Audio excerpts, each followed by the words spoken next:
لہٰذا مال کے فتنے سے مراد مال فتنہ نہیں ہے، مالدار لوگ فتنہ نہیں ہے، بلکہ اس کا اگر استعمال صحیح ہوگا تو یہ اللہ کی نعمت ہے، استعمال صحیح ہوگا تو اس کو شکر گزاری میں اللہ کاؤنٹ کرے گا، اس کا اجر لکھ دیا جائے گا۔ اور اگر مال انسان نے کمایا اور کمانے میں لحاظ نہ رکھا تو مال بن گیا فتنہ۔ کمایا صحیح ڈھنگ سے، خرچ میں لحاظ نہیں رکھا، کہیں بھی خرچ کیا، اللہ تمیز نہیں کیا، خرچ کرنا فتنہ ہوا۔ کمایا لیکن اس پہ جو زکوٰۃ واجب تھی نہیں دیا تو خرچ نہ کرنا بڑا فتنہ اس کے لیے۔ کمایا لیکن جن کی ضرورتیں یا جن کی ذمہ داری آپ پہ دی ہے، والدین، بچے، ان پہ خرچ نہیں کیا، بن گیا فتنہ۔ کمایا لیکن کنجوسی کی، جہاں حق تھا ان کو بھی نہیں دیا، بن گیا فتنہ۔ تو لہٰذا مال اللہ رب العزت کی ایک نعمت ہے، لیکن یہ فتنہ تب بن جاتا ہے جب اس کو شرعی طور سے کمایا نہیں جاتا ہے اور شرعی طور سے خرچ نہیں کیا جاتا ہے، دونوں ہی شکلوں میں پھر یہ فتنہ بن جاتا ہے۔ یاد رکھیے، یہ فتنہ شخصیت کے لیے بنتا ہے، یہ فتنہ سماج کے لیے بنتا ہے، یاد رکھیے۔ اور پورے کے پورے سماج جو اکثر آج کے دور میں کرپشن کی طرف جا رہے ہیں، برائی کی طرف جا رہے ہیں، خرابی کی طرف جا رہے ہیں، اس کی صرف اور صرف ایک واحد سب سے بڑی وجہ مال ہے۔ یاد رکھیے، آپ کہیں نہیں پائیں گے کہ غریب ملک نے فلاں تماشا کر دیا، پورے ملک میں جو فساد، مطلب پورے زمین پہ فساد مچا دیا، لیکن مالدار ممالک کے فساد دیکھیے، مال کے ذریعے فساد کر رہے ہیں، ٹیکنالوجی کے ذریعے، چونکہ مال کے ذریعے بنائی جا رہی ہے، اس سے فساد کرے اور کیا کچھ نہیں ہو رہا ہے۔ تو لہٰذا مال اپنی ذات سے فتنہ نہیں، یاد رکھیں، اس کو کمانا بلکہ ہر فرد پر لازم اور ضروری، یاد رکھیں۔ انشاءاللہ بعد میں عنوان آئیں گا، ہم بے روزگار کیوں، محنت مشقت کی اہمیت، اس میں ساری تفصیلات انشاءاللہ آئیں گی۔ تو بہرحال تو مال یاد رکھیے اپنی ذات سے فتنہ نہیں ہے، اس کو حلال ڈھنگ سے کمایا جائے، حلال طریقے سے خرچ کیا جائے، نعمت، عظیم نعمت، اس کے ذریعے وہ بڑے کام کر سکتے ہیں جس کا ہم تصور بھی نہیں کر سکتے۔ آئیے نبی اکرم صلی اللہ علیہ وسلم حدیث میں کیا فرماتے ہیں، دو لوگوں کے جیسا ہونے کی خواہش کے علاوہ کسی اور کے جیسا ہونے کی خواہش نہ کرو۔ ہم خواہش کرتے ہیں نا، کاش میں ایسا ہوتا، کاش میں ویسا ہوتا، تو دو لوگوں کے جیسا آپ کاش کہہ سکتے ہیں، ایسا اگر میں ہوتا تو فلاں ہوتا۔ وہ کون دو لوگ ہیں؟ پہلا فرمایا ایک شخص جس کو اللہ نے مال دے رکھا ہو اور وہ اللہ کی رات میں دن اور رات خرچ کرتا ہے، تو اس شخص کو دیکھ کر آپ ایسا سوچ سکتے کاش میں ایسا ہوتا تو میں بھی ایسا کرتا۔ ظاہر سی بات ہے، برائی کے لیے تو نہیں کہا جا سکتا کاش میں ایسا ہوتا اور ایسا کرتا۔ اور دوسرا فرمایا اللہ نے کسی کو علم دیا ہے دین کا اور اس کے مطابق عمل کرتا ہے، تو اس کو دیکھ کر بھی آپ کہہ سکتے کاش مجھے بھی ایسا علم ہوتا نا تو میں بھی ایسا عمل کرتا۔ تو دو لوگوں کے جیسا ہونے کی خواہش ہم کر سکتے۔ ظاہر سی بات ہے مال فتنہ نہیں ہے، اس کے ذریعے فتنے ہوتے ہیں، لیکن یہ تو مالدار انسان جو اللہ کی راہ میں خرچ کرتا ہے اس کے جیسا ہونے کی خواہش کر سکتے ہیں آپ کو، مسئلہ نہیں۔ نبی اکرم صلی اللہ علیہ وسلم کے پاس ننھے انس لائے گئے، جب لایا گیا تو نبی اکرم صلی اللہ علیہ وسلم کو دعا دی، اور دعا دینے کے اندر یہ دعا بھی شامل تھی اللہ انس کو خوب مال دے۔ تو مال اپنی ذات سے فتنہ نہیں، اگر ہوتا تو نبی اپنے منہ سے کبھی دعا نہیں دیتے اس کو، ٹھیک ہے۔ تو لہٰذا مال کا استعمال اگر صحیح ہو تو الحمدللہ نعمت، کمایا صحیح ڈھنگ سے گیا، خرچ صحیح جگہ کیا گیا، نعمت ہوا۔ کمایا غلط ڈھنگ سے کیا گیا یا کمایا صحیح جگہ سے کیا گیا، غلط ڈھنگ سے خرچ کیا تو بھی زحمت ہوا۔ کمایا غلط ڈھنگ سے کیا گیا، کمائی غلط ڈھنگ سے کی گئی اور خرچ بھی غلط کیا گیا، زحمت پر زحمت، برائی پر اور برائی، یاد رکھ، ٹھیک ہے۔ تو لہٰذا اس کو سمجھنا ضروری ہے، اس لیے کہ ٹاپک کی طرف جائیں گے تو لوگ سمجھیں گے مال فتنہ ہے تو اب کمانا نہیں، جو کچھ کمایا وہ بھی خرچ کر دینا، نہیں، وہ سینس میں نہیں، یاد رکھیے، اس چیز کو سمجھنے کی ضرورت ہے، یاد رکھیے، ٹھیک ہے۔ اسی طرح یاد رکھیے دنیا کے اندر ہم دیکھتے ہیں جتنے بھی جرم ہوتے ہیں آج، جتنے بھی فتنے اور فساد ہو رہے، تقریباً کہیں نہ کہیں سب کا بیس مال ہے۔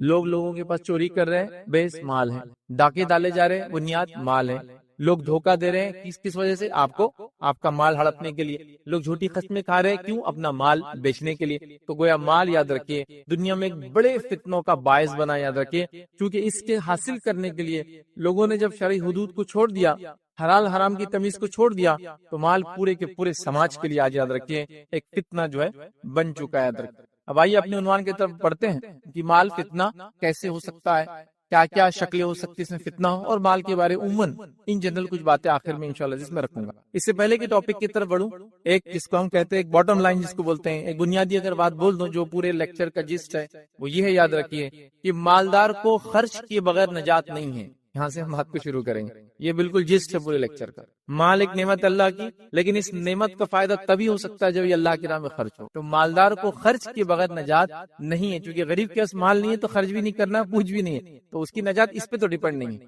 لیکن مالدار ہے تو اس کی نجات تو خرچ پر ہی ڈیپینڈ ہے، یاد رکھ۔ تو مالدار کی نجات بغیر خرچ کے نہیں، یاد رکھیے، باٹم لائن ہے۔ تو لہٰذا اگر کسی کو اللہ مال دے تو سیدھے سے اور الٹے سے، مطلب دائیں سے اور بائیں سے اور آگے سے اور پیچھے سے وہ خرچ کرتا رہے اللہ کی راہ میں، تو یہ اس کے نجات کا باعث اور انشاءاللہ ذریعہ بن جاتا ہے۔ چلیے چلیے آگے بڑھتے ہیں. نبی اکرم صلی اللہ علیہ وسلم نے یہ پیشن گوئی پہلے ہی کر دی تھی کہ مال فتنہ ہونے والا ہے، اور اس امت کے لیے تو یہ خاص فتنہ ہے، یاد رکھیے. اور اللہ کے رسول صلی اللہ علیہ وسلم نے حدیث کے اندر یہ فرما رکھا، جامع ترمذی کی روایت آپ نے فرمایا، ہر امت کی ایک آزمائش ہوتی ہے، ہر امت کا ایک ٹیسٹ ہوتا ہے، ہر امت کا ایک فتنہ ہوتا ہے، اور میری امت کا فتنہ مال ہے. تو ہر نیشن جتنی امتیں گزری ہے سب کا ایک فتنہ رہا ہے، میری امت کا فتنہ مال ہے، یاد رکھیں. اسی طرح یاد رکھیے صحیح بخاری کی روایت میں نبی اکرم صلی اللہ علیہ وسلم نے یاد رکھیے اشارتاً یہ کہا، یا جس کو ہم کہیں گے اس بات کو واضح کیا کہ ہم کو دنیا کے اندر مبتلا نہیں ہو جانا ہے، اس کی آرائشوں میں، اس کی نعمتوں میں نہیں لگ جانا ہے. اور بخاری کی روایت میں یہ فرمایا، اللہ کی قسم میں تمہارے محتاج ہونے سے نہیں ڈرتا. آپ صلی اللہ علیہ وسلم فرما رہے ہیں کہ اگر امت مسلمہ محتاج ہو جائے، محتاج سمجھے نا، پیسے وغیرہ کی کمی ہو جائے، دنیا کی کمی ہو جائے، تو آپ فرما رہے ہیں میں اس سے نہیں ڈرتا کہ امت کو نقصان ہوگا اس چیز. تو آپ فرما رہے ہیں کہ اللہ کی قسم میں تمہارے محتاج ہونے سے بالکل نہیں ڈرتا ہوں، بلکہ میں تو اس بات سے ڈرتا ہوں کہ دنیا تم پر کشادہ کر دی جائیں گی، اللہ دنیا تم پر کھول دیں گا. پھر فرماتے ہوئے کہتے کر دی جائیں گی جیسے تم سے پہلے لوگوں پر کشادہ کر دی گئی تھی، پھر تم اس میں ایک دوسرے سے آگے بڑھنے لگو گے، پھر تم دنیا کو اپنا مقصد، ہدف، ٹارگٹ سمجھ لو گے، ایم سمجھ لو گے، اور پھر ایک دوسرے سے اس میں ہی آگے بڑھنے لگو گے. پھر فرمایا بڑھنے کی کوشش کرنے لگ جاؤں گے تو وہ تمہیں اسی طرح ہلاک کر دے گی جیسا پچھلی قوموں کو اس نے ہلاک کر دیا. تو آپ صلی اللہ علیہ وسلم نے وضاحت کر دی کہ مجھے ڈر ہے، مطلب آپ کہہ رہے ہیں کہ اگر تمہارے پاس مال نہ ہو، اس کی کمی ہو، تو مجھے کوئی ڈر نہیں امت سے، امت اس کی وجہ سے بگاڑ میں نہیں جائیں گے، لیکن مجھے ڈر ہے کہ تم پر دنیا اللہ تعالیٰ کھول دیں گا، اور جب دنیا کھول دیں گا تو تم ایک دوسرے سے دنیا میں ایک دوسرے کے پیچھے بھاگنے لگوں گے. اور جیسے اس مالوں نے اور دنیا کی چاہت نے پچھلی امتوں کو برباد کیا ہے، اس امت کو بھی یہ مال کی چاہت دین کے اوپر، یاد رکھیے، غلط طریقے سے یہ اس امت کو بھی برباد کر دینے والی ہے. تو پتہ چلا پچھلی قومیں بھی مال کی وجہ سے برباد ہوئی، یاد رکھیے یہ امت بھی ہوں گی. مال کی کمی سے امت کو اللہ کے رسول کو ڈر نہیں تھا، زیادتی سے ڈر تھا. اور آج ہم دیکھ رہے ہیں عموماً، یاد رکھیے جس دور سے ہم لوگ گزر رہے ہیں، تقریباً لوگ ہم یہ کہہ رہے ہیں کہ مال کی کمی، مطلب مہنگائی بڑھ گئی، فلاں ہو گیا، لیکن الحمدللہ اتنی مہنگائی میں بھی ہر وہ چیز جو پہلے نہیں خریدی گئی اب خریدی جا رہی ہے، لی جا رہی ہے، بیچی جا رہی ہے، بنائی جا رہی ہے، سب کچھ ہو رہا ہے نا. ابھی حالات دیکھیے، کوئی بھی بولیں گے ارے پہلے تو اتنا سستا تھا، فلاں چیز اتنی تھی. ٹھیک ہے، چیزیں تو مہنگی ہوئی، لیکن کیا اس کا استعمال رکا؟ بڑھتے جا رہا ہے. تو پتہ چلا مال بڑھ رہا ہے، مال کا استعمال بڑھ رہا ہے، اور لوگ غریبی کی سطح سے نکل کر تقریباً مالداری کی طرف جا رہے ہیں. تو مال کا فتنے سے مراد جس کے پاس بھی پیسہ ہے اس کے لیے یاد رکھیے صحیح استعمال کرنا بے حد ضروری، یاد رکھیے. اس کے علاوہ دیکھیے نبی اکرم صلی اللہ علیہ وسلم کیا فرماتے ہیں، صحیح بخاری کی روایت ہے، آپ نے فرمایا کہا، اور حدیث میں فرمایا اس طرح سے الفاظ ہے، اپنے بعد میں جس بات سے ڈرتا ہوں وہ یہ ہے کہ زمین کی برکتیں تم پر کھول دی جائیں گی. اللہ تعالیٰ زمین کی برکتیں، نعمتیں تم امت مسلمہ پر کھول دیں گا. اور پھر آپ نے دنیا کی آرائش کا بیان شروع کیا، پہلے ایک بات بیان کی، پھر دوسری بات بیان کی، مطلب دنیا تم پر کھول دی جائیں گی، اور اللہ کے رسول نعمتوں کو پھر ایک کے بعد ایک گنوانے لگے. راوی نے اس کو حدیث کے اندر گنوایا نہیں، کیا کیا گنوایا گیا. پھر فرماتے اور کہتے ہیں کہ صحابی میں سے یا لوگوں میں سے کسی نے پوچھا، اے اللہ کے رسول کیا بھلائی سے برائی پیدا ہوں گی؟ مطلب آپ جو کہہ رہے ہیں کہ اللہ تعالیٰ دنیا کی مال و دولت کھول دیں گا، تو کیا بھلائی سے برائی پیدا ہوں گی؟ پھر نبی اکرم صلی اللہ علیہ وسلم یہ بات پہ خاموش ہو گئے. صحابہ کو لگا کہ نبی اکرم صلی اللہ علیہ وسلم پر وحی نازل ہو رہی ہے، اور وہ خاموش رہے تھوڑی دیر. اس کے بعد جب نبی اکرم صلی اللہ علیہ وسلم جب نے سوال کیا کہ وہ کہاں ہے وہ شخص جو مجھے کچھ پوچھ رہا تھا ابھی ایک سوال، تو بتایا گیا یہ شخص یہ ہے. ٹھیک ہے، تو نبی اکرم صلی اللہ علیہ وسلم اس کے بعد فرمایا کہ مال و دولت سے بھلائی نہیں ہوتی، مال و دولت سے بھلائی نہیں ہوتی. پھر آگے فرمایا بھلائی سے تو بھلائی پیدا ہوتی ہے، مطلب مال و دولت سے بھلائی نہیں بلکہ بھلائی سے بھلائی پیدا ہوتی ہے. اور اس کے بعد نبی اکرم صلی اللہ علیہ وسلم نے ایک بڑی اچھی مثال دی. سمجھ آپ نے مثال کا مفہوم یہ، جو کہ بہت لمبی مثال ہے حدیث کے اندر، مثال کا مفہوم یہ کہ آپ صلی اللہ علیہ وسلم نے فرمایا جب بارش ہوتی ہے تو گھاس اگ جاتی ہے، جب گھاس اگ جاتی ہے تو جانور جاتا اتنا کھا لیتا ہے کہ بیمار ہو جاتا اور اپنے آپ کو ہلاک کر لیتا. لیکن وہ جانور جب بارش ہوتی ہے اور گھاس اگ جاتی ہے، تھوڑا کھاتا ہے، پھر دھوپ میں جا کے کھڑا ہوتا ہے، پھر اس کو ہضم کرتا ہے، پھر پیشاب پیخانے کے ذریعے نکال دیتا ہے، پھر آتا ہے، پھر کھاتا ہے، وہ بیمار نہیں ہوتا اس سے. تو مال کی مثال ایسی آپ نے فرمائی، مطلب خیر سے خیر نہیں آتا ہے، مطلب یہ کہ گھاس اگ گئی ہے، مال و دولت عام ہو جائیں گی، جو اس کو استعمال کریں گا اور جس کو کہیں گے غلط استعمال کریں گا، تو جیسا جانور کو زیادہ گھاس ہلاک کر دیتی ہے، زیادہ مال ایک انسان کو بھی ہلاک کر دیں گا. اور جیسے ایک جانور کم کھا کر، پھر دھوپ لے کر، کھانا ہضم کر کے، پیشاب پیخانہ کر کے اس کو ختم کرتا ہے، پھر تھوڑا کھاتا ہے، اگر ایسا ایک انسان کرے گا تو وہ نجات پالے گا، وہ فائدے میں رہیں گا، یاد رکھیے، باقی لوگ فائدے میں نہیں رہیں. اور پھر نبی اکرم صلی اللہ علیہ وسلم نے اس حدیث کے اندر یہ بھی بیان کیا کہ وہ یتیموں پر خرچ کرے، مسکینوں پہ خرچ کرے، اللہ تعالیٰ کی راہ میں خرچ کرے، تو پھر وہ بچ جائیں گا۔ مطلب یہ ہے کہ جیسے جانور کھا رہا ہے، ہضم کر رہا ہے، پھر کھا رہا ہے، تو اس کا ہاضمہ بھی اچھا رہے گا، جانور بھی اچھا رہے گا۔ مال آ رہا ہے، خرچ کیا جا رہا ہے، صحیح جگہ خرچ کیا رہا ہے، پھر آ رہا ہے، پھر جا رہا ہے، تو اس سے فتنہ اور فساد نہیں ہوں گا۔ یہ اس کا مفہوم ہے، یاد رکھیے۔ اسی طرح یاد رکھیے، کیونکہ مالداری کی بات ہو رہی ہے، تو میں ایک جس کو کہیں گے سپر رچ پرسن کا ایک ایکسپیرینس آپ کے ساتھ جو ہے شیئر کرتا ہوں، جو انہوں نے جو ہے شیئر کیا، جو صحیح بخاری میں واقعہ لکھا گیا۔ یاد رکھیں، سپر رچ میں نے کیوں کہا؟ کیونکہ میں جس شخص کا تذکرہ کر رہا ہوں وہ صرف مالدار نہیں تھے، وہ ملینر بھی نہیں تھے، وہ اپنے زمانے کے بلینر تھے، ملٹی بلینر جس کو کہتے، مطلب بلینس آف روپیز ان کے پاس تھا، جس کے تعلق سے آج کے دور میں جو ہے لوگوں نے جو حساب اور کتاب کیا کہ کتنا سونا تھا ان کے پاس، کتنی چاندی تھی، کتنی زمینات تھے، کتنا غلہ تھا، تو آج کے دور میں ایسٹیمیٹڈ ان کی جو مالداری تھی وہ تھی 600 to 750 بلین ڈالرز، مطلب جس کو کہیں گے 0.6 to 0.75 ٹریلین ڈالرز۔ بہت پیسہ ہوتا ہے، یہ تو افریقہ کے کئی ممالک کے کئی ملا بھی دے تو اس کی اکنامی اتنی بڑی نہیں ہوتی۔ تو یہ ایک واحد شخص کے بعد اتنا مالدار تھا، یا اتنے وہ مالدار تھے، ان کا ایکسپیرینس شیئر کرا جو انہوں نے ہی شیئر کیا ہے، اور ان کا نام ہے عبد الرحمن ابن عوف رضی اللہ عنہ۔ یہ بہت مالدار صحابی تھے، یاد رکھیں، مطلب صحابہ مالدار بہت تھے، یاد رکھیں، غریب بھی تھے، لیکن مالدار صحابی کی بھی فہرست بنائی جا سکتی، جس میں عثمان ابن عفان، عبد الرحمن ابن عوف رضی اللہ عنہ، یہ سر فہرست بہت اس کو کہیں گے ٹاپ موسٹ لیول کے صحابہ جو مالداری میں تھے۔ تو یہ ایک مرتبہ بیٹھے تھے، اور روایت میں آتا ہے کہ ابراہیم بن عبد الرحمن کہتے ہیں، یہ ان کے بیٹے، اور کہتے ہیں کہ عبد الرحمن ابن عوف رضی اللہ عنہ کے سامنے ایک روز جو ہے کھانا لگایا گیا، آپ کو کھانا دیا گیا، تو کہنے لگے کھانا کھاتے کھاتے، مصعب بن عمیر جنگ جو احد میں شہید ہو گئے، وہ مجھ سے زیادہ بہتر، کھانے کے وقت ہے، کھانا کھا رہے ہیں، کھانا دیا گیا، کہہ رہے مصعب بن عمیر مجھ سے زیادہ جو ہے، آپ فرما رہے جو ہے جنگ جو احد میں شامل ہوئے اور شہید کر دیے گئے، وہ مجھ سے بہتر تھے، اپنے اسلام کے اعتبار سے، اپنے ایمان کے، مجھ سے بہتر تھے۔ پھر فرماتے اور کہتے ہیں لیکن جب ان کا انتقال ہوا تو ان کو ایک چادر نصیب، روایت میں آتا ہے کہ ایک ٹکڑا تھا کپڑے کا، سر پہ ڈالتے تو پیر کھلے رہ جاتے تھے، پیر کی طرف کھینچ دیتے تو سر کھل جاتا۔ تو اللہ کے رسول سے پوچھا کہ آپ صلی اللہ علیہ وسلم سے کہ اب کیسے دفن کرے؟ تو کہا کہ سر ڈھک دو اور پیروں پہ گھاس رکھ دو، تو سر ڈھک دیا گیا، پیر پہ گھاس ڈال دی گئی۔ اور یہ بھی بہت مالدار انسان تھے، یاد رکھیے، واقعے کا وقت نہیں، بہت مالدار۔ یہ کہہ رہے کہ مجھ سے بہتر تھے، اور جب یہ شہید ہوئے تو ان کو پورا کفن بھی چادر نہیں ملی۔ پھر کہتے ہیں آگے بڑھ کر کہ حمزہ بھی اسی طرح شہید ہوئے، اور حمزہ کو بھی مکمل کفن نہیں ملا، یاد رکھ۔ پھر اس کے بعد آپ کہنے لگے کہ نام لے کر کہا کہ وہ شہید ہوئے اور وہ بھی مجھ سے بہتر تھے، ان کو بھی کفن میں صرف ایک چادر، مطلب 3 چادر ہونا چاہیے، 3 کپڑا، تو ایک ہی چادر میسر ہوئی۔ میں ڈرتا ہوں کہیں ایسا نہ ہو کہ عیش و آرام کا سامان ہمیں دنیا ہی میں دے دیا جائے، اور یہ کہہ کر آپ نے خوب رویا کہ کہیں عیش و آرام کا سامان ہم کو دنیا میں اللہ نہ دے دے اور آخرت ہماری کہیں سے برباد نہ ہو جائے، اور یہ کہہ کر آپ خوب روئے۔ حالانکہ آپ خوب مالدار تھے، مطلب حد سے زیادہ آپ کے پاس مال و دولت تھا، لیکن آپ ڈرتے تھے کہیں مال و دولت غالب نہ جائے، کہیں اس کا فتنہ مجھ پر غالب نہ جائے، کہیں اس کی وجہ سے میں دنیا مبتلا نہ ہو جاؤں اور اپنی آخرت کو برباد کر دوں۔ حالانکہ مجھ سے افضل لوگ دنیا میں تھے اور وہ اتنی غربت کے اندر دنیا سے چلے گئے۔ ٹھیک ہے، بہرحال ایک جس کو کہیں گے ایکسپیرینس تھا، ایک بہت مالدار انسان کا میں نے چاہا آپ کے سامنے رکھوں مال کے تعلق سے۔ اب آئیے، مال جو ہے کیسے فتنہ بنتا ہے، یا کن کن حالات میں فتنہ بن سکتا ہے، بہت مختصر ہم لیں گے کیونکہ بعد میں کچھ جنرل باتیں بھی اس کے اندر آئیں گی مال کے تعلق سے۔ تو مال کب فتنہ بن جاتا ہے، چند باتیں یا چند مقامات آپ کے سامنے رکھتا ہوں، یاد رکھیے۔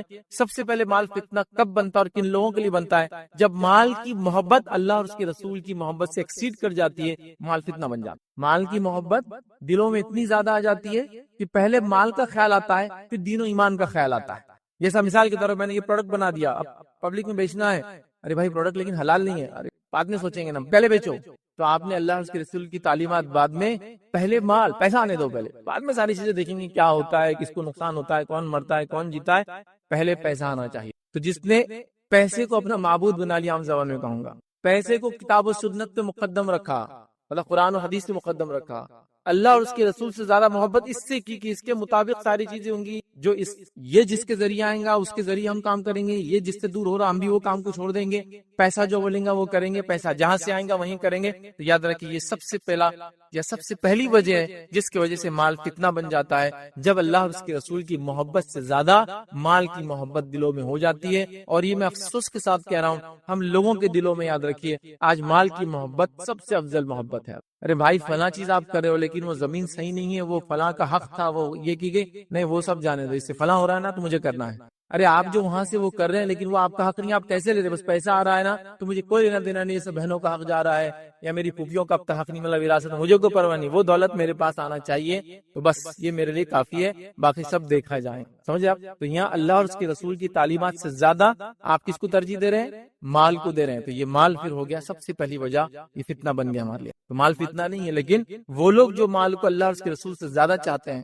اب میں یہ نہیں کہوں گا کوئی منہ سے اس کو کوئی مسلمان بولے گا کہ میں نعوذ باللہ اللہ اور اس کے رسول سے زیادہ مال کو چاہتا ہوں، لیکن پریکٹیکلی اپنے عمل سے انسان شو کرتا ہے کہ میں زیادہ چاہتا ہوں. آپ سمجھ، مطلب آدمی بولتا نہیں. اس کی مثال میں دے سکتا ہوں.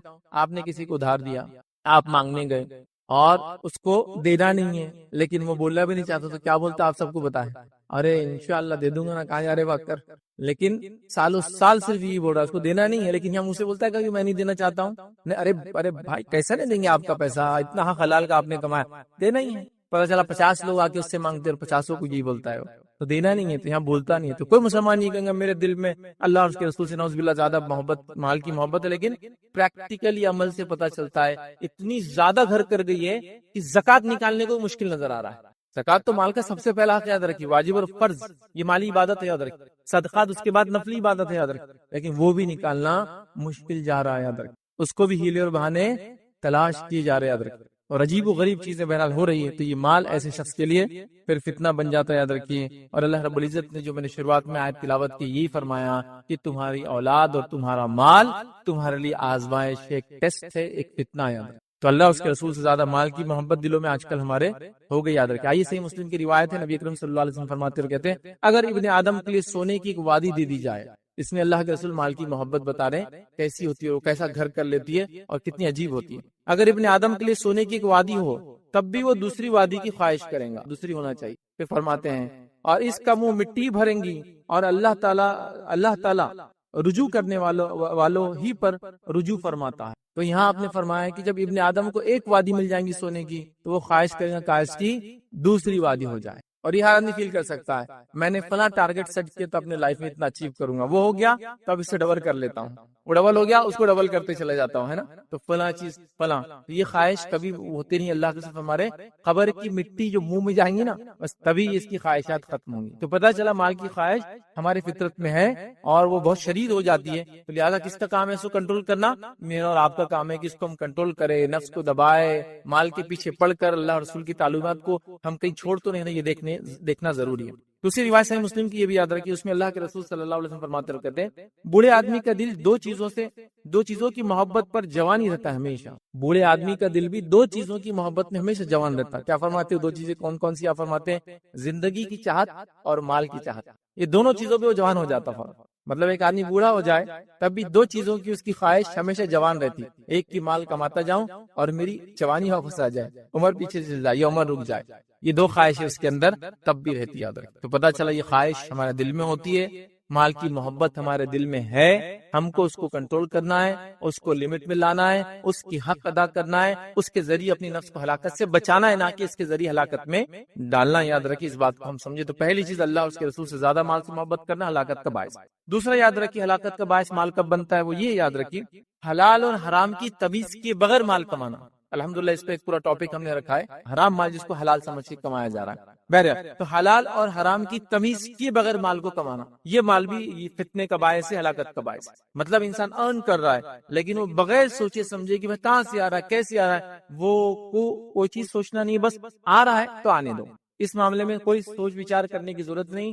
جیسا بھی آ رہا ہے، چوری کے ذریعے آ رہا ہے، لوٹ کھسوٹ کے ذریعے آ رہا ہے، ڈاکہ ڈالنے کے ذریعے آ رہا ہے، رشوت خوری کے ذریعے آ رہا ہے، غلط مال بیچ کر آ رہا ہے، دھوکہ دے کر آ رہا ہے، جھوٹ بول کر آ رہا ہے، اللہ کی جھوٹی قسم کھا کر آ رہا ہے، بس پیسہ آ رہا ہے نا تو پھر اس کو آنے دو.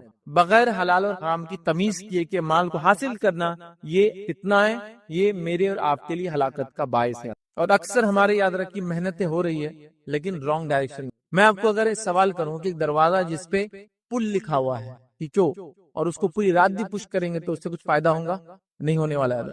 یہ بات کو سمجھنا ضروری یاد رکھیے کہ حرام حرام ہے، محنت کرنے سے حرام حلال نہیں ہو جاتا. کئی لوگوں کو یہ ہوتا ہے بولا تھا حرام ہے تو کیا بولتا ہے محنت کر رہے ہیں اس کے لیے. تو شراب بنانے والا بھی دن رات محنت کر رہا ہے، پسینہ بہا رہا ہے، کیا کچھ نہیں کر رہا، تو کیا وہ محنت جائز ہے؟ اس نے غلط جگہ محنت کی، اس لیے وہ محنت کا اس کو فائدہ نہیں ملے گا بلکہ محنت اس کو نقصان کا دنیا اور آخرت میں نقصان کا باعث بنے. تو لہٰذا حلال اور حرام کی تمیز ہم بھی سیکھیں حلال حرام کی تمیز اپنے بچوں کو سکھائے. حلال حرام کی تمیز ہر کسی کو ہونا چاہیے, یاد رکھیے, تاکہ حرام کے لقمے سے ہم بچے.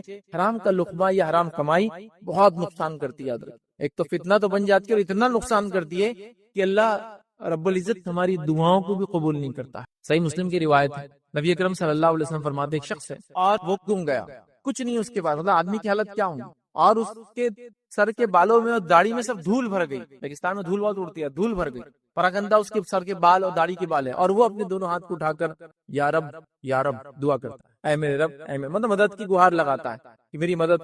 اللہ کے رسول فرماتے ہیں کہ اللہ تعالیٰ فرماتا ہے میں اس کی مدد کیسے کروں, میں اس کی مدد کیسے کروں, اس کا کھانا حرام, اس کا پینا حرام, اس کا پہننا حرام, کیونکہ کمایا حرام تو پھر کھایا بھی حرام اور پیا بھی حرام اور پہنا بھی حرام, تو میں کیسے اس کی دعائیں قبول کروں. تو دعائیں قبول نہیں ہوتی, یاد رکھیں, حرام کمائی کی وجہ سے. ٹھیک ہے, خیر حرام کمائی کے نقصانات کیا تو ٹاپک نہیں ہے, لیکن یہ نقصان ہوتا ہے اس کا. تو ہم مال کے فتنے میں جب مبتلا ہوتے ہیں, جب حلال اور حرام کی تمیز ہم چھوڑ دیتے, یاد رکھیے, صحیح بخاری کی روایت ہے, نبی اکرم صلی اللہ علیہ وسلم فرماتا لوگوں پر ایک وقت آئیں گا کہ آدمی پرواہ نہیں کرے گا کہ اس نے کس طریقے سے مال حاصل کیا ہے, حلال طریقے سے یا حرام طریقے سے. ایک زمانہ آئیں گا, اللہ کے رسول صلی اللہ علیہ وسلم پریڈکٹ کر چکے تھے کہ آدمی کیسے کمائیں گا, وہ اس کی تمیز نہیں کریں گا, چاہے حلال سے آؤ حرام سے آؤ, اصل چیز ہوں گی مال آتا رہے, پیسہ ڈراپ ان ہوتا رہے, اکاؤنٹ فل ہوتا رہے, بس اصل ہے. اور یہی مال کی ہوڑ نے آج اکثر لوگوں کو انسانیت کے قتل کرنے پر, ان کو برباد کرنے پہ آمادہ کیا. کتنی ایسے ذرائع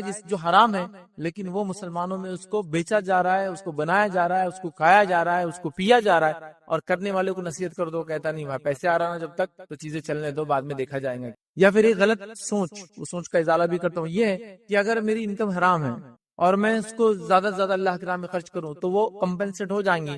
تو اللہ تعالیٰ یاد رکھیے حرام کو پسند ہی نہیں کرتا, حرام صدقہ بھی قبول نہیں کرتا. لہٰذا کچھ لوگوں کی تھاٹ ہوتی ہے نا, تو رشوت لے لوں گا تو ادھر صدقہ بھی کر دوں گا. رشوت لینا ہی حرام ہے, صدقہ بعد میں دیکھا جائے گا, چونکہ وہ قبول ہی نہیں ہوتا, چونکہ وہ حرام طریقے سے کیا گیا.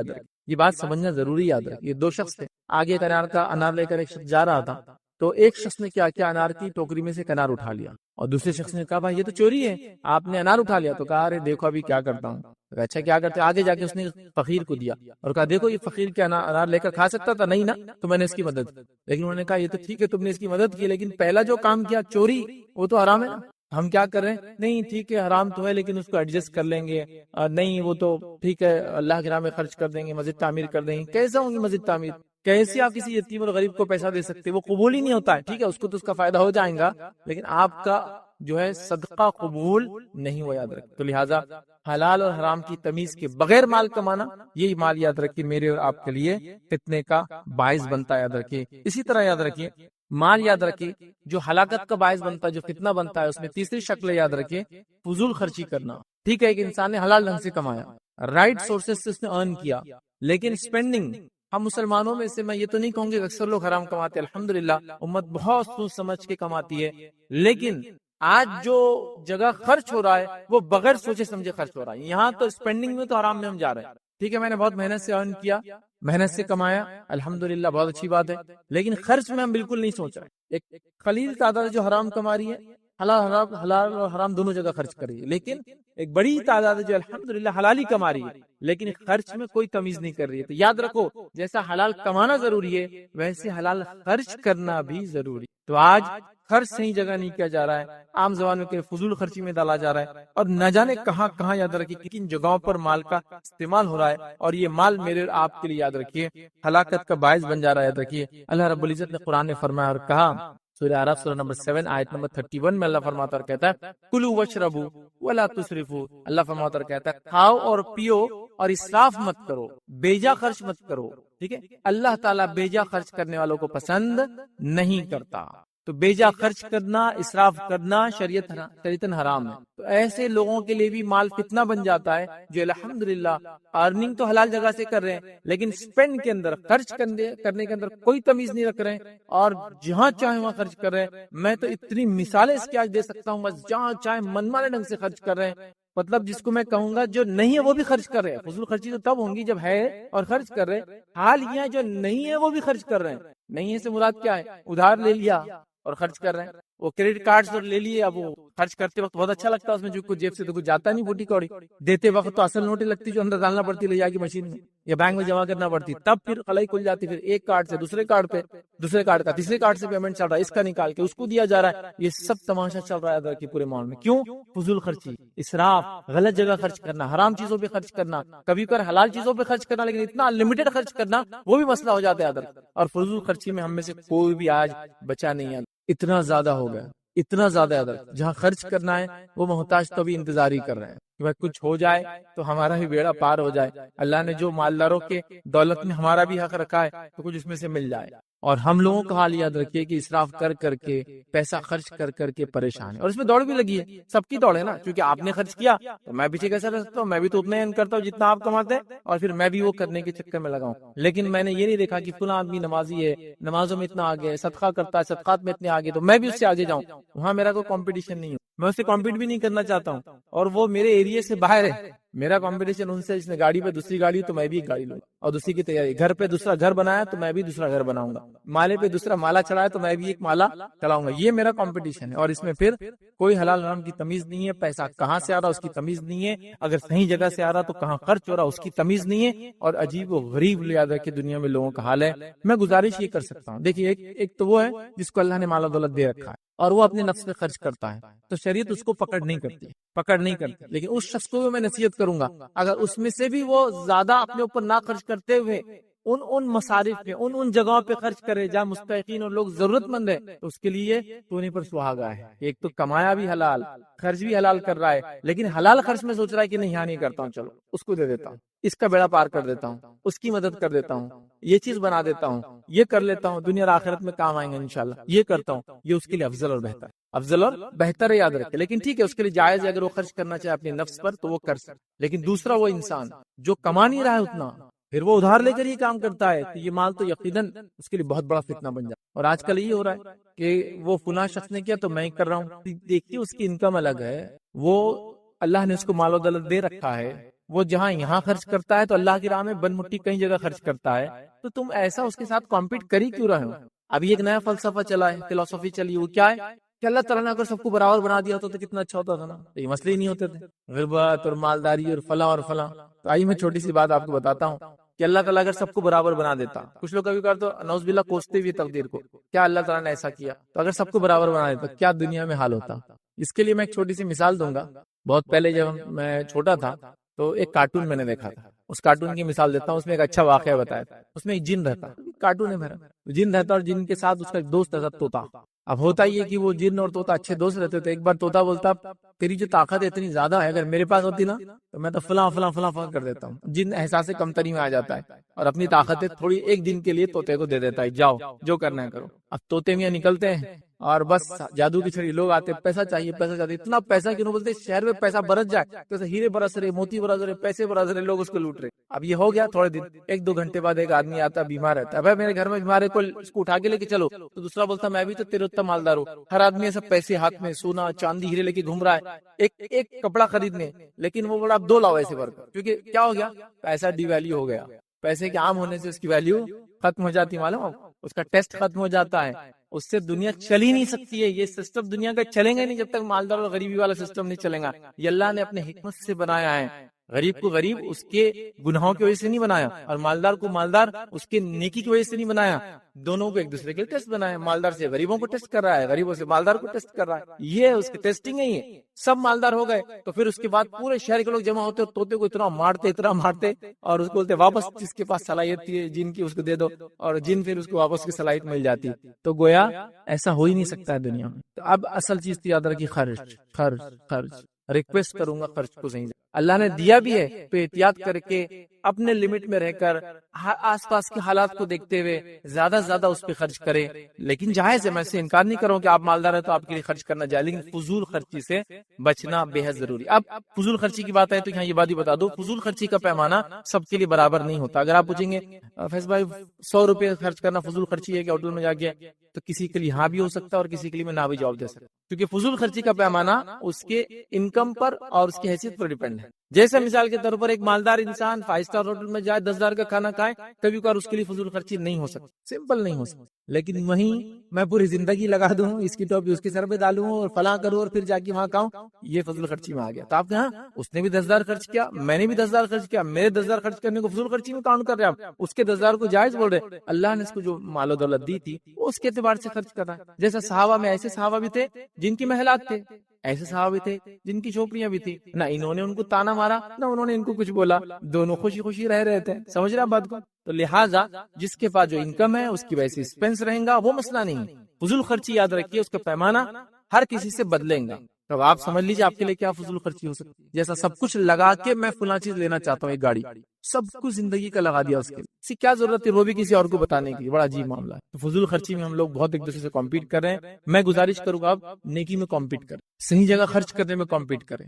اور یہاں اچھا یہاں کوئی دوسرے کو کمپیٹ کرنا بھی نہیں چاہتا. ایسا فار ایگزامپل میں آ گیا ایک مالدار حلقے میں رہتا ہوں، سمجھو ایلیٹ کلاس میں ہوں، بہت مالدار لوگ شہر کے رہتے ہیں. تو حالت یاد رکھیے کہ مالدار ہو کے بھی ہم سب غریب ہیں، مطلب اس حلقے کے اندر بھی، کیونکہ ہر کسی کی نظر دوسرے کے اوپر ہے. خالی مالداری اصل کیا ہوتی ہے معلوم آپ کو؟ یہ بات بھی بتا دوں، مالداری نفس کی مالداری ہوتی ہے. آپ نے کہا الغنا غنا نفس، دل سے مالدار ہونا چاہیے آدمی نے. پیسے سے نہیں ہوتا آدمی مالدار، کو بھی دل سے ہوتا ہے. تو یہاں مالدار تو ہوں، آپ کسی کے پاس میں نے دیکھ لیا کہ کل تک یہ کچن تھا، آج یہ کچن ہے، وہ کچن سے اندازہ ہوگا گاڑی کون سی، اب میں لگ گیا یہ گاڑی حاصل کرنے کے لیے. لیکن میں نے کبھی اس کی مسجدوں کی تعمیر، مدارس پہ خرچ، یتیموں کو دینا، مسکینوں کی مدد کرنا، مسافروں کے لیے فلاح کرنا، بیماروں کے لیے وہ نہیں دیکھا. اب میں لگ گیا اس کے پیچھے دوڑ میں کہ مجھے بھی ایسا کچن ہاتھ میں چاہیے جو یہ برانڈ کا ہو، اس کی ضرورت نہیں تھی. اور پھر اب میں کیا کر رہا ہوں؟ فضول خرچی کی طرف جا رہا. تو الحمدللہ امت مسلمہ میں اکثر لوگ حلال کماتے ہیں، لیکن فضول خرچی کا پیمانہ بہت ہو چکا ہے. یاد رکھیے اس کے کئی، جس کو کہتے ہیں مظہر، جس کو بولتے ہیں جہاں ہم دیکھ سکتے ہیں. یاد رکھیے میں مثالیں دے سکتا ہوں، ہمارے لباس، ہمارے گاڑی، ہماری شادی بیاہ، ہمارے خام و خواہ کے آؤٹنگز کے خرچ اس لمٹ میں اور اس حد پہ ہو گئی جس کی کوئی امتحان نہیں. اننیسری چیزوں کو بس مہینے 2 مہینے 4 مہینے سال بھر میں بدلنا، گیجٹس کو، اس لیے کہ بھائی نیا گیجٹ آ گیا تو پھر کیسا ہوں گا؟ پرانا تو پرانا ہی ہو نا. اتنا پرانا لوگ کیسے نام رکھیں گے بھائی اتنے بڑے سیٹ ابھی تک جو ہے 15 نمبر کا استعمال کرے، 16 نمبر کا آ گیا، 17 کی تیاریاں چالو ہے. ہاں ادھر 25 لانچ ہو گیا، ادھر 26 آنے والا ہے، تم ابھی بھی جو ہے 22 استعمال کر رہے، کیسا ہو سکتا ہے؟ نا ماڈل دیکھتے ہیں نا سر ایک دوسرے کو، اور میں تو اچیومنٹ کے لیے انتظار ہی کر رہا ہے کہ یہ میرا اسٹیٹس کب جائے گا کہ میں یہ نمبر سال کے حساب سے ہینڈ سیٹ لوں گا. یہ سب ہو رہا ہے. یاد رکھ تو فضول خرچی یاد رکھ، اس کی سب پیمانے ہیں، اس کے لیے ساری پلاننگ ہے، اس کے لیے ساری کوششیں یاد رکھ. اور یہاں ہم کر رہے پھر اس نے گھر بنایا تو مجھے گھر بنانا ہے. فضول خرچی سے بچیے. یاد رکھیے بڑی اہم چیزیں یاد رکھیے. اللہ تعالیٰ نے کہا کھاؤ پیو اور اسراف مت کرو. اسی طرح یاد رکھیے دوسری جگہ جو ہے اللہ رب العزت قرآن فرماتا کہتا ہے اور رشتہ داروں اور مسکینوں اور مسافروں کو ان کا حق دو اور مال کو بیجا خرچ نہ کرو، بے شک بیجا خرچ کرنے والے شیطان کے بھائی ہے. اور اللہ رب العزت فرماتا ہے اور شیطان اپنے رب کا ناشکرا ہے، تو لہٰذا بیجا خرچ کرنے سے ہم کو منع کیا گیا. اسی طرح اللہ کے رسول صلی اللہ علیہ وسلم فرماتے کہتے ہیں ایک شخص رسول اکرم صلی اللہ علیہ وسلم کی خدمت میں حاضر ہوا اور اس نے عرض کیا کہ میں فقیر ہوں، میرے واسطے کچھ بھی مال وغیرہ موجود نہیں ہے اور ایک یتیم بچے کی جو ہے میرے اوپر کفالت ہے. تو آپ صلی اللہ علیہ وسلم فرمایا کہ پھر کفالت ہے، اس کے پاس اگر یتیم کچھ پیسہ ہے تو اتنا لے لے جتنے کی تجھے ضرورت ہے. یاد رکھیے اور اس سے زیادہ نہ لینا، ٹھیک ہے، کیونکہ وہ فضول خرچی میں آ جائیں گا. مطلب جو حد ہے اتنی تم لے لو، اس سے زیادہ نہیں لینا ورنہ وہ فضول خرچی میں آئیں گے. یاد رکھیے. آئیے آگے بڑھتے ہیں. تو فضول خرچی سے ہم نے دیکھا یہ بھی ایک وجہ مال فتنہ بن جاتا ہے. چوتھی چیز یاد رکھیے مال خرچ نہ کرنا اور کنجوسی کرنا، یہ بھی مال کا فتنہ ہے. آپ کے پاس مال و دولت ہے، ایک ہے فضول خرچ، اسپینڈ تھرفٹ، وہ برباد کر رہا ہے، مال جلا رہا ہے. دوسرا ہے خرچ ہی نہیں کر رہا ہے. اور بخیلی کے اندر خاص طور سے زکوٰۃ کا نہ دینا، اور بخیلی کے اندر خاص طور سے اللہ نے جن کے حق رکھے وہ نہیں رکھنا، یہ بخیلی ہے. ایک انسان اگر اپنے مال کی زکوٰۃ نکالتا ہے اور اللہ نے جن کے حق رکھا ہے دیتا ہے تو اس کو آپ کنجوس نہیں بول سکتے. پھر وہ کفایت شعر ہے. اس کے بعد کفایت شعری اور کنجوسی میں بہت تھوڑا سا ڈفرنس رہ جاتا ہے، بہت چھوٹی سی لائن ہے. ایک آدمی زکوٰۃ دیتا ہے اپنے مال کی، ایک آدمی جو جن کا حق ہے وہ سب دیتا ہے، اس کے بعد وہ ایک کوٹی کوڑی کہیں خرچ کرتا ہے. مطلب بیوی بچوں کا حق کھلا رہا ہے، پلا رہا ہے، اچھا رکھ رہا ہے، اللہ نے جو حق رکھا زکوٰۃ دے رہا ہے، ضرورت پڑی امت کو جب پال خرچ کر رہا ہے. لیکن سادہ سیدھا لباس ہے، سادہ سیدھا آج بھی گھر ہے اس کا، کوئی مطلب ایسا گھر نہیں کہ لوگ کہے کہ یہ وہ مالدار شخص ہے، سادی سیدھی گاڑیوں میں رہ رہا ہے، تو آپ اس کو کنجوس نہیں بول سکتے. بہت سے لوگ بولتے ہیں ارے اتنا مال ہے اس نے جلائیں گا بھی نہ پورا تو 7 پیڑھیوں تک چلیں گا، لیکن دیکھو گاڑی نہیں میرے پاس رہتا نا تو میں بتاتا پھر کائے میں گھومتا اور کیا کرتا. یہ کنجوس نہیں ہے. یہ آدمی کنجوس کون ہے؟ جو اللہ کا حق بھی نہ دے. کنجوس کون ہے؟ جو اللہ نے جن کا حق رکھا ہے ان کو نہ دے، ماں باپ پہ خرچ نہیں کر رہا ہے، زکات نہیں دے رہا ہے، بیوی بچوں پہ خرچ نہیں کر رہا، ترس رہے لوگ جن کو ضرورت ہے ان کو بھی نہیں دیتا ہے، یہ ہوئی کنجوس۔ ورنہ ہمارے پاس کیا ہوتا ہے، ایک آدمی کے پاس 10 چیزیں 11 بھی نہیں لیا، اور کیا کنجوس ہے تو ٹھیک ہے وہ احتیاط کر رہا ہے، کفایت شاری کر رہا ہے، اس میں مسئلہ نہیں آتا ہے، ٹھیک ہے۔ تو مال نہ خرچ کرنا اور کنجوسی کرنا یاد رکھیے۔ آئیے اللہ رب العزت قرآن میں کیا فرماتا، سورہ آل عمران سورہ نمبر 3 آیت نمبر 180 میں اللہ فرماتا اور کہتا ہے، جنہیں اللہ تعالیٰ نے اپنے فضل سے کچھ عطا کیا ہے، اس میں وہ اپنی کنجوسی کو اپنے لیے بہتر نہ سمجھے۔ اللہ تعالیٰ نے اپنے فضل میں سے، مال و دولت میں سے جب لوگوں کو دے رکھا ہے، تو اللہ تعالیٰ فرما رہا ہے عطا کیا ہے، وہ اپنی کنجوسی کو اپنے لیے بہتر نہ سمجھے، مطلب کنجوسی کرنے کو اپنے لیے بہتر نہ سمجھے، بلکہ وہ ان کے لیے بدترین ہے، وہ ان کے لیے بری چیز ہے۔ یاد رکھیں ان قریب روز قیامت یہ اپنے کنجوسی کی وجہ سے توق ڈالے جائیں گے، مطلب اس کنجوسی کی وجہ سے جو مال انہوں نے بچایا اس کا توق ان کے گلے میں ڈالا جائے گا۔ آسمان اور زمین کی وراثت اللہ کی ہے، اور جو کچھ تم کر رہے ہو اللہ تعالیٰ اس سے باخبر ہے۔ تو اللہ تعالیٰ فرما رہا ہے کنجوسی نہ کرے، ورنہ اگر وہ کنجوسی کریں گے، جن کا حق ہے نہیں دیں گے، اللہ تعالیٰ اس مال کو گلے میں لٹکائیں گا۔ قرآن کی آیتوں میں یہ کہ جو سونا اور چاندی جمع کرتے ہیں اور اس کو اللہ کے راہ میں خرچ نہیں کرتے، جہاں خرچ کرنا زکوٰۃ نہیں دیتے، یہ سونے چاندی پگھلا کر ان کے پیشانیوں پر، ان کے پہلوؤں پر اور ان کے سائڈ سے، مطلب اس کو نیچے پیچھے ہر طرف ان کو سونے اور چاندی ڈالی جائیں گی۔ خاص طور سے وہ لوگ جو زکوٰۃ نہیں دیتے، تو یہ سونے چاندی کے تعلق سے یاد ہے کہ جو مال و دولت کی زکوٰۃ نہیں دیتے اور کنجوسی کرتے ہیں، ان کا تو بہت بدترین حال ہے۔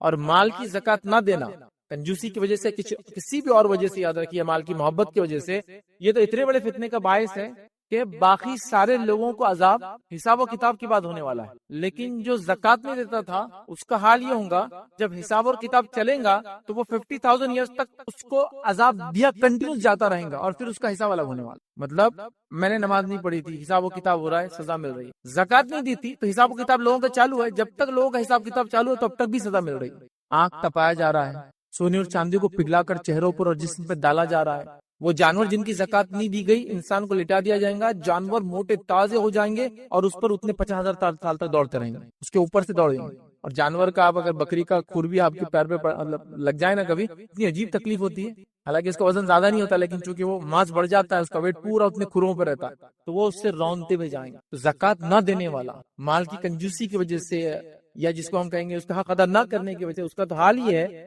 کہ ابھی دوسروں کو تو سزا حساب و کتاب کی بات ملیں گی، حساب و کتاب چل رہا ہے تو اس کو سزا ملنا چالو ہو جائیں گی۔ اسی طرح مال کے تعلق سے جس کی زکوٰۃ نہیں دی جاتی ہے، یاد رکھیے جو فتنہ بنے گا، اللہ کے رسول صلی اللہ علیہ وسلم فرماتے ہیں یہ جو مال ہے اس کے لیے ایک سانپ بن کر آئے گا، اور یہ گنجا سانپ ہوگا، مطلب سانپ کے زہر کی وجہ سے اس کے سر پہ کچھ روئیں ہوتے ہیں لیکن وہ بھی جھڑ جاتے ہیں، اس کے پوائزن کی وجہ سے سیلف باڈی کو بھی ڈسٹرکشن ہوتا ہے، اور وہ اس کے گلے میں ہوں گا، اور وہ اس کو ہونٹوں پر ڈسیں گا اور کہے گا انا کنزک انا مالک، میں تیرا خزانہ ہوں، میں تیرا مال ہوں، اور ڈستا رہیں گا ادھر۔ تو یہ عذابات یہیں سے شروع ہو جا رہے ہیں، آخرت میں حساب و کتاب سے پہلے بھی عذاب مل رہا ہے۔ تو مال کے معاملے میں کنجوسی نہیں کرنا چاہیے، خاص طور سے اللہ نے جن کا حق رکھا ہے۔ ایسے میں کئی لوگوں کو جانتا ہوں کنجوسی اتنی نفس پہ آ جاتی ہے، اسی کوئی امتحان ہے، اور ایک عجیب و غریب کنجوسی رہتی ہے مالدار لوگوں کی۔ کبھی کبھار میں نے دیکھا اے سی لگا ہوا لیکن چالو نہیں کر سکتے، گاڑی ہے لیکن چلا نہیں سکتے، فون ہے لیکن مس کال دینا چاہیے، دیکھا آپ نے ایسے لوگ۔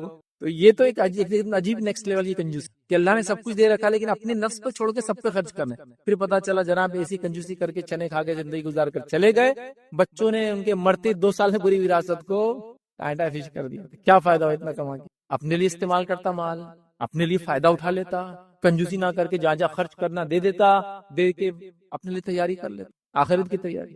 دیکھیے مال کے ذریعے آخرت کی بہت آسانی سے انسان تیاری کر سکتا ہے، جو غریب کے لیے وہ کام کرنا مشکل، لیکن وہی مال جب ملتا ہے آدمی خرچ نہیں کرتا تو فتنہ ہی بن جاتا ہے، اتنی بڑا عذاب بھی ہو جاتا ہے۔ تو یہ بڑی اہم بات ہے، تو لہٰذا نفس کی کنجوسی سے ہم نے بچنا چاہیے، اور اللہ نے جو مال دیا اس کو صحیح جگہ خرچ کرنا چاہیے، فضول خرچ بھی ہونا چاہیے، صحیح جگہ ہونا چاہیے، سب سے پہلے اللہ کی راہ میں جس میں زکوٰۃ آ گئی جو فرض ہے، اس کے علاوہ صدقات اور خیرات، اس کے ساتھ ساتھ سب سے پہلے اگر انسانوں میں حق ہے تو والدین پر، اس کے بعد بیوی اور بچوں پر، اور اس کے بعد کے رشتہ دار، اور اس کے بعد کے رشتہ دار جن جن کا حق یاد رکھیے سب کا دینا چاہیے۔ آئیے 5ویں جگہ یاد رکھیے جہاں مال فتنہ بن جاتا ہے ہمارے لیے، یاد رکھیے وہ ہے کثرت مال کی وجہ سے تکبر آ جانا، کثرت مال کی وجہ سے لوگوں کو حقیر سمجھنے لگ جانا۔ دیکھیں کسی کے پاس مال ہے وہ استعمال کرے کوئی برائی نہیں، لیکن وہ استعمال کرے اور دوسروں کو نیچا سمجھے، وہ بہت بڑا مسئلہ، تکبر آ جانا ہے۔ اور اکثر ہم دیکھتے ہیں مال انسانوں میں تکبر لاتا ہے، جس کی ایک جیتی جاگتی مثال قرآن میں موجود تھی، وہ کون سی ہے؟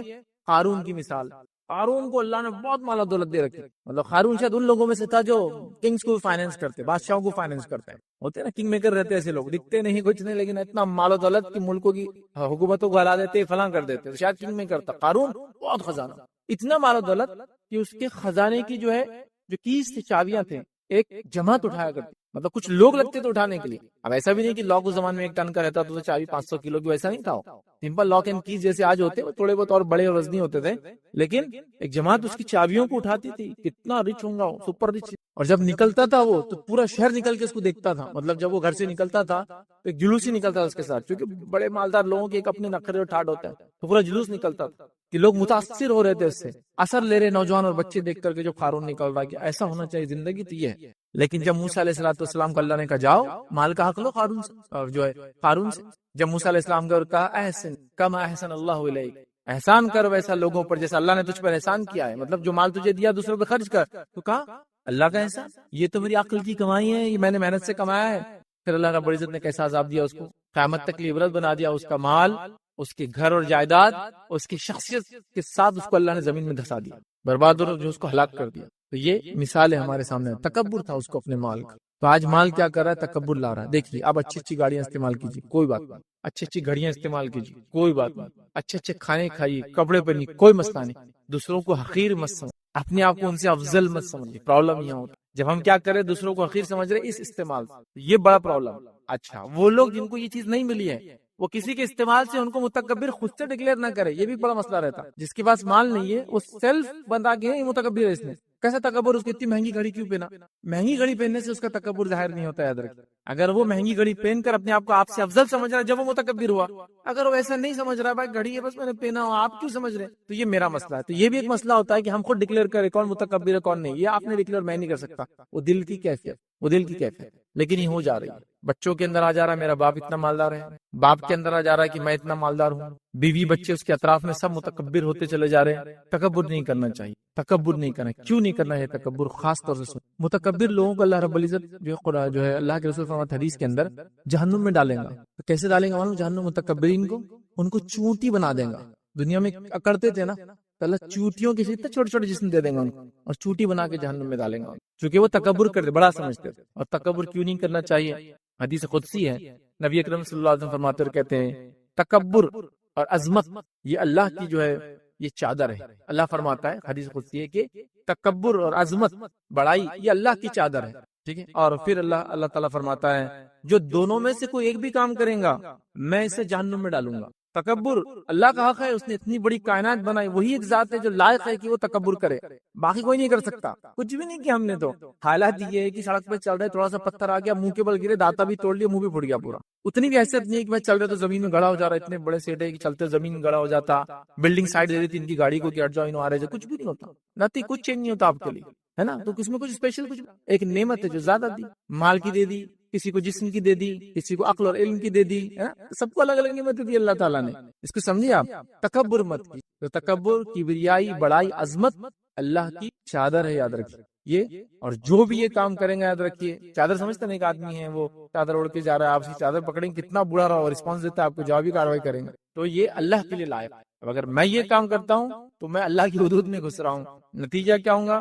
جو دونوں میں سے ایک بھی کام کریں گا وہ اللہ تعالیٰ فرماتا میں اس کو جہنم میں ڈالوں گا. تو لہٰذا تکبر نہیں ہونا چاہیے. مال ہے, عاجزی اختیار کیجیے. نعمت کو باقی رکھنے کا اصول کیا معلوم؟ عاجزی اختیار کیجیے, اور ہمبل ہو جائیے, اور ہمبل ہو جائیے, اور ہمبل ہو جائیے. عبد الرحمن بن عوف رضی اللہ عنہ کا واقعہ اگر دیکھیں گے, ان کی کئی سیرت کے واقعات آتے ہیں, اس میں یہ ہے جب غلاموں کے ساتھ بیٹھتے تو آئیڈینٹیفائی کرنا ممکن نہیں تھا کہ عبد الرحمن کون ہے اور عبد الرحمن کا غلام کون ہے. اتنے سادہ رہتے, مطلب یہ نہیں کہ پھٹے کپڑے پہن کے غلاموں کے جیسے رہ رہے, بٹ غلام کھا رہا ہے تو بھی ساتھ کھا رہے اس کے. اب کون آئیڈینٹیفائی کریں گے کہ غلام کے ساتھ کھانا کھا سکتا مالک؟ دیکھ رہے ہیں آپ, یہ عاجزی تھی. مالا دولت ایک نیکسٹ لیول پر, عاجزی ایک نیکسٹ لیول پر. ہمبل تھے وہ, تو اللہ نے باقی بھی رکھا ان چیزوں کو, وہ نام, ان کی جو کچھ انہوں نے خرچ کیا, جو کچھ اس سے انہوں نے فائدہ اٹھایا, جو کچھ دنیا کو دے گئے, اس کا اجر و ثواب بھی ان کو ملنے والا ہے. یہ بڑی اہم بات ہے, یاد رکھیے. تو اس کو ہم سمجھے, تکبر مت آنے دیجیے. اپنے بچوں کو کبھی ہوتا ہے حالات جیسے چل رہے ہیں, بچوں کو تکبر آیا تھا آپ کے مال کی وجہ سے, ان کو بیٹھ کر نصیحت کرنا. نصیحت کیا کرنا کہ بچوں یہ مال و دولت اللہ رب العزت کی نعمت ہے, آج دیا ہے کل لے بھی لیں گے. اور مال و دولت سے زیادہ بے وفا تو کوئی بھی نہیں ہے دنیا میں. بے وفائی ہے, مرنے کے بعد تو وہ آتا ہی نہیں آپ کے ساتھ. مطلب سب سے پہلا ساتھی جو آپ کا ساتھ چھوڑتا ہے وہ مال و دولت ہی ہوتا. مرتے ہی رشتے دار اس کو لے لیتے, ہے نا. اتنا بے وفا ہوتا ہے کہ ہاتھ میں کچھ انگوٹھی بھی تو کھینچ کے نکالتے ہو, دفناتے وقت بولتے نہیں کسی کے ساتھ دفنا دو, کھودتے وقت گڑا اگر 10 روپے کا سکہ گر جاتا ہے ایک دم رک جائے, سکہ نکالو, خبر بند کرے جیب میں سے نکالو, وہ نہیں جا سکتا ساتھ میں, کچھ نہیں جاتا ساتھ. اتنا بے وفا ساتھی ہے, اور اس کے لیے ہم لوگ سب کچھ کر رہے ہیں. تو آپ تکبر کر رہے ہیں اس کے لیے, یہ بہت بے وفا ہے. یہ آپ کی زندگی میں ہی آپ کا ساتھ چھوڑ کے چلے جاتا ہے کبھی کبھار. اور یہ بات ہم نے دیکھی, اللہ تعالیٰ نے لوگوں کو چھوٹے چھوٹے جو کام کرتے تھے آج بڑے بڑے مقامات پہ پہنچا دیا. اور اگر وہ اللہ کا شکر ادا کرے تو اللہ اس نعمت کو باقی بھی رکھ رہا ہے نسل در نسل. ناشکری کر رہے ہیں تو اللہ تعالیٰ ان کا جس کو رائز اینڈ فال اپنے آنکھوں سے ہم دیکھ رہے ہیں. دیکھا ہوں گا آپ نے کہ پڑوسی تھے اتنے مالدار تھے, آج غربت کی زندگی, کبھی وہ زکات مانگنے آ جا رہے, کبھی صدقات مانگ رہے. ہوتا ہے ایسے کہ کل وہ لوگ جو فلاں تھے, دیکھو آج اللہ نے اتنا دیا, آپ خوش ہونا چاہیے کہ دیکھو غلام تھا آج کتنا مالدار. تو یہ ہوتا ہے یہ مال جس کو کہیں گے بہت زیادہ جو ہے بے وفا ہے. چھوٹا سا واقعہ سنا تھا کہ ایک شخص اپنی بیوی کے ساتھ کھانا کھا رہا تھا, اور جب کھانا کھا رہا تھا تو فقیر آیا. تو جب فقیر آیا تو یہ شخص جس کے ساتھ مطلب میاں بیوی کھانا کھا رہے تھے, تو اس شخص نے کہا, اس آدمی نے, کہ جاؤ وہ جو فقیر آیا اس کو کھانا دے دو. اس زمانے میں ایسا لوگ خامخواہ بھیک نہیں مانگتے تھے, اگر مانگتے تو جینوین ریزن ہوتا تھا. تو یہ اس کا یہ بھی خاتون اٹھی گئی اور اس کو کھانا دے کر آئی. جب کھانا دے کر آئی تو بہت مطلب اس کا چہرہ تبدیل ہو گیا, تو چینج ہو گیا. تو اس شخص نے, اس کے شوہر نے کہا کہ تمہارا چہرہ کیوں تغیر ایک دم چینج ہو گیا, تھوڑا خوش تھی اور ایک دم ہو گیا. تو کہا وہ جو شخص مانگنے آیا تھا وہ میرا پہلا شوہر تھا, وہ میرا پہلا شوہر تھا, اور وہ اب دیکھو بھکاری بن گیا بیچارہ. اور اس نے خاتون نے لے جا کے دی. تو جب اس خاتون نے واقعہ سنایا تو اس کا شوہر بھی رونے لگا. تو کہا میں معافی چاہتی ہوں, میں نے خامخواہ قصہ سنا دیا آپ کو, آپ کیوں رو رہے ہیں. اور اس نے ایک واقعہ سنایا کہ میں ایک بار اس شوہر کے ساتھ کھانا کھا رہی تھی, وہ جو فرسٹ کا ہسبینڈ تھا, اور ایک بھکاری آیا تھا, اور ایسی کھانا جب ہم کھا رہے تھے اس نے آواز دی تو میرا شوہر باہر نکلا اور اس کو بہت مارا, اور کہا کہ یہ کھانے کے ٹائم پر آگے ڈسٹرب کرتے ہیں کیا, وہ فرسٹ ہسبینڈ جو اب بھکاری ہے. اور اس نے اس بھکاری کو بہت مارا اور اس کو ہکال دیا, کہ کہا کہ ایسے ٹائم پہ مانگنے آتے ہو, یہ ڈسٹرب کرنے, چلو نکلو نکل جاؤ. تو یہ جب قصہ اس نے سنا تو وہ شوہر بھی رونے لگا, اس کا جو سیکنڈ ہسبینڈ تھا. اس خاتون نے کہا میں نے خامخواہ قصہ سنا دیا, آپ کو یہ نہیں کرنا چاہیے تھا. تو کہا اس آدمی نے جس آدمی کو مارا تھا وہ میں ہی ہوں. اب ایک ہی زندگی میں جو فقیر بھیک مانگنے آیا تھا اب وہ اس عورت کا شوہر ہے, اور جو انسان مالدار تھا جس بھکاری کو مارا وہ آدمی جو ہے اب مالدار بن چکا ہے. تو ایک ہی زندگی میں یہ. اب میں یہ نہیں کہہ رہا ہوں کہ فقیر آئے تو آپ کھانا چھوڑ کے اس کو لے آ دے ورنہ آپ بھی فقیر بن جائیں گے, ویسا نہیں میں بتانا چاہ رہا ہوں. بتانا ہی چاہ رہا ہوں کہ مالداری پیسہ کسی کا ہوتا نہیں, یاد رکھ, جب تک ہے فائدہ, جیسے صحت ہے جب تک ہے فائدہ اٹھا لو, پہچان ہے جب تک ہے صحیح فائدہ اٹھا لو, مال ہے جب تک فائدہ اٹھا لو, چلا جاتا ہے. بے وفا ساتھی ہے نہ مرنے کے بعد کام آتا ہے, مرتے ہی ساتھ چھوڑنے والے دوستوں میں سے ایک دوست ہے, یاد رکھیں, اس کے لیے سب کچھ کرتے ہیں. تکبر نہیں, اس کے لیے تکبر نہیں, بڑا پن نہیں. مال ہمبلنس, تو بچوں کو بٹھا کے سمجھاؤ یہ مال اللہ کی نعمت ہے, تم تکبر مت کرنا بیڑا کبھی اس میں تمہارے باپ کی کوئی خصوصیت نہیں ہے اس کے کمانے میں, یہ رب العزت کی نعمت ہے جو میرے پاس آئی ہے. یہ ہو سکتا ہے رہے یا ہو سکتا ہے چلی جائے, ہے تو فائدہ سب مل کے اٹھا لو. کیسے فائدہ اٹھائے؟ اپنے پہ خرچ کر کے نہیں بچوں, اس کو دوسروں پہ خرچ کر کے, اپنے آپ کو دوسروں سے افضل نہیں سمجھ کے, اس کی وجہ سے دوسروں سے رشتہ نہ توڑ کے, اس کی وجہ سے خون خرابے سے بچتے, اس کی وجہ سے دھوکہ دھڑی ہم کبھی نہیں کریں گے, کیونکہ یہ بے وفا چیز ہے, ٹھیک ہے, اور لہٰذا حلال وہ کریں گے بچوں کو ورنہ ہم نے دیکھا بہت سارے لوگ ہیں ماشاءاللہ مالدار ہے, اللہ نے بڑی عاجزی بھی دی ان کے اندر, لیکن اللہ کا بندہ ہی عاجز ہے, نہ بچے عاجز ہے نہ ان کے گھر میں عورتیں عاجز ہیں. کیوں؟ ان کو تکبر کا نشہ چڑھا ہوا ہے سب. اس کا مطلب تربیت نہیں ہے, تربیت کرنا چاہیے, مال و دولت ہے جا سکتا ہے, ٹھیک ہے. چھٹی چیز یاد رکھیے جہاں مال و دولت کتنا بنتی انسان کے لیے, اور یہ آخری پوائنٹ رہے گا ہمارا اس کا, اور بعد میں ہم کچھ عام باتیں دیکھیں گے. یاد رکھیے مالداری کے تعلق سے چھٹا یاد رکھیے وہ جگہ, یاد رکھیے مال کو حاصل کرنے کے لیے لوگوں کی حق مارنا, یہ مال فتنہ ہے, یہ مال فتنہ. اگر میں چوری سے بچا, ڈاکہ ڈالنے سے بھی بچا, مطلب میں جو کہہ رہا ہوں دوسروں کا حق مارنا, یہ فتنہ ہے, یاد رکھیے. اور مثال دے رہا ہوں, اگر میں چوری مطلب چور نہیں ہوں, چلو الحمدللہ, میں ڈاکو بھی نہیں ہوں الحمدللہ, میں نے غبن بھی نہیں کیا الحمدللہ, میں 2 نمبر کا مال بھی نہیں بیچتا الحمدللہ, میں دھوکہ دے کے سب الحمدللہ, لیکن ہم میں سے اکثر ایسے چور و ڈاکو تو ہے جس نے ابھی پھوپھی کا وراثت کھا کے بیٹھے اور بہنوں کی وراثت پہ ابھی جمے ہوئے, اور اس کو سمجھتے بھی نہیں کہ یہ مال کا فتنہ ہو سکتا. دوسری چیزیں میں بول چکا ہوں اب تک, حرام نہیں کمانا, وہ تو ہو چکا ہے, لیکن یہاں تو سب پھیل جا رہے ہیں, اس لیے یہ پوائنٹ خاص لا رہا ہوں. مال دوسروں کا کھا جانا, یہ تو مطلب ایک دم جس کو بولتے ہیں ایک دم چوٹی, مطلب کوئی نہیں بچا اس سے. میں کیا ہوں, اللہ مفتی صاحب بھی نہیں بچے, سب بہنوں کے مال کھائے ہوئے ہیں, پھوپھیوں کا بھتیجے ابھی بھی نہیں دے رہے, وہ کیسے چل رہے ہیں, یہ تو کھائے ہوئے. تو دوسروں کا مال ہڑپ کر اپنے پاس لینا غلط طریقے سے, یہ مال فتنہ ہے. اس میں چوری آتا, ڈاکہ آتا, تو میں ٹھیک ہے آپ میں سے کوئی چور ڈاکو نہیں, اس لیے میں چور ڈاکو ایگزامپل کی دوں آپ کو, ہے نا. آپ بولیں گے یہ تو سب ماشاء اللہ دھوکہ میں دھوکہ دیتا, اللہ کی قسم کھائے, جھوٹی قسم کھائے, کوئی مال نہیں بیچتا تھا ماشاء اللہ, 2 نمبر نہیں کماتا, لیکن ابا نے چونکہ حق نہیں دیا تھا تو میں بھی حق نہیں دوں گا پھوپھو کا, اور میں بھی اپنی بہنوں, اور یہ تو سلسلے وار صدیوں سے چلا رہا ہے, نسل در نسل چلا رہا ہے. تو اللہ تعالیٰ ایک قوم پر کیوں رحم کرے جو اس قسم کا ظلم کرتی ہے, جو حق اللہ نے اپنی کتاب میں بتایا اس کو ابھی بھی مارتی ہے. اس لیے میں اس ایگزامپل سے بات شروع کر رہا ہوں اپنی. مال غضب کر لینا, ہڑپ کر لینا, دبوچ لینا, دبا لینا, یہ تو بالکل کامن ہے. لیکن اس میں ایک مسئلہ کیا وہی بتاتا ہوں. جب میری والدہ کا حق میرے ماموں نے نہیں دیا تو میں جب حق لینے کے لیے بالکل اللہ رسول کی بات کر رہا ہوں, لیکن ابھی میں بھی اپنے بہنوں کا حق کھا کے بیٹھا ہوں, اس کے اوپر سیکنڈ تھاٹ بھی نہیں معلوم. اگر میں اس سائڈ پہ جس سائڈ ظلم ہو رہا ہے تو میں لینے کے لیے ریڈی ہوں. کوئی پوچھے آپ نے کیا کیا, ہمارا چھوڑو نا, پہلے اس کا حساب کرو نا. سمجھ رہے, یہ حالت ہے.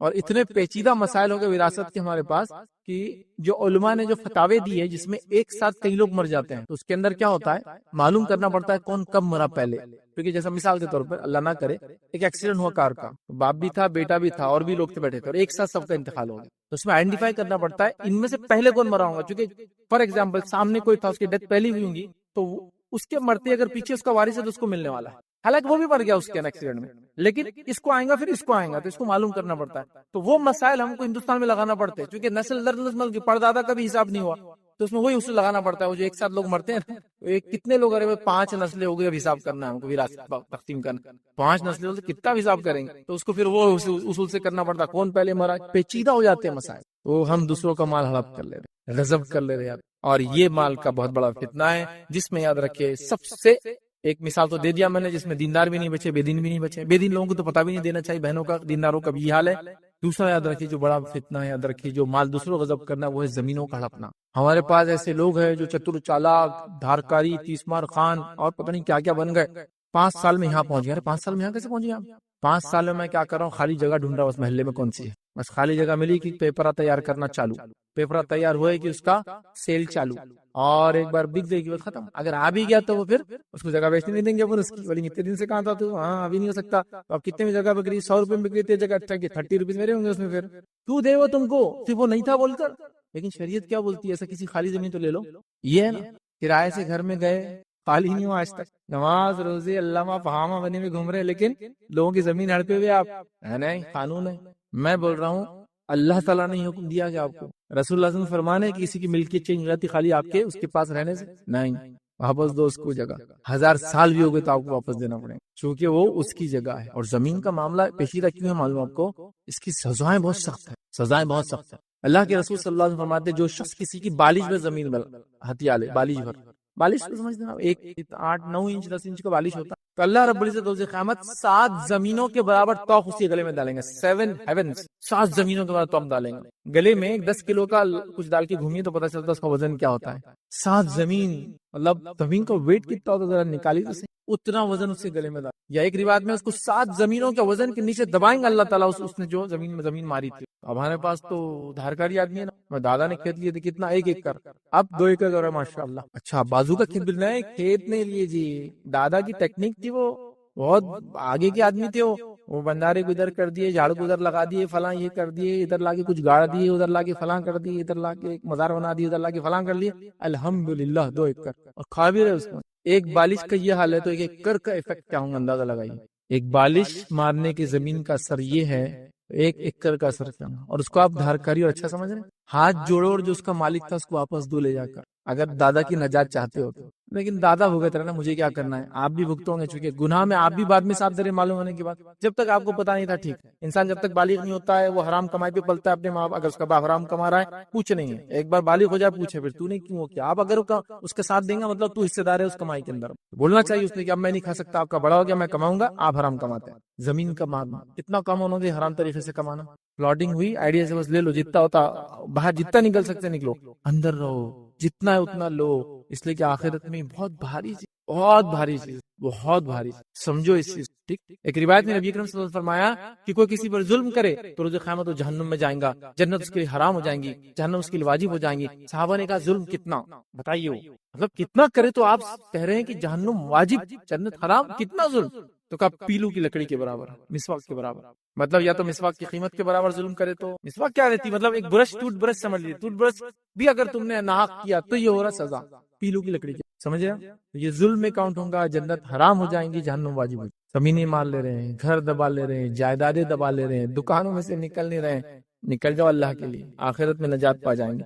قتل کرنا، مال کے لیے قتل کرنا، ڈاکو دیکھی کیا کرے، قتل کر کے پیسہ لوٹ لے رہے ہیں، مختلف قسم سے قتل کر رہے ہیں، یاد رکھو۔